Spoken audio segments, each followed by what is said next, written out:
వైఎస్ఆర్ కాంగ్రెస్ పార్టీలో ఉన్నటువంటి కమ్మ సామాజిక వర్గానికి సంబంధించిన నేతల మీద మాత్రం పెద్ద ఒత్తిడే నడుస్తుంది. వసంత కృష్ణ ప్రసాద్, అబ్బయ్య చౌదరి, లావు కృష్ణదేవరాయలు ఇట్లాంటి వాళ్ళందరి మీద కూడా ఒత్తిడి వస్తుంది.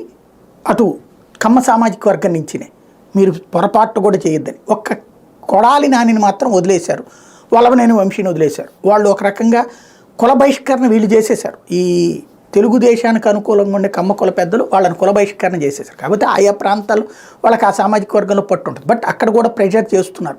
మనం ఎట్టి పరిస్థితుల్లో జగన్ వ్యతిరేకంగా. ఇప్పుడు ప్రస్తుతం లావు శ్రీకృష్ణదేవరాయలు వచ్చేటప్పటికి గుంటూరు ఎంపీగా పోటీ చేయమని జగన్ చెప్తుంటే చెయ్యొద్దు, నువ్వు నరసరావుపేట కూడా చేయొద్దు, అసలు వైఎస్ఆర్ కాంగ్రెస్ పార్టీలో చేయొద్దు, నీ ఫ్యూచర్ చంద్రబాబు నాయుడు చూసుకుంటాడులే, వదిలేసేయి అనేటువంటి ప్రెషర్ అయితే తెలుగుదేశం పార్టీ వర్గాల నుంచి ఉంది.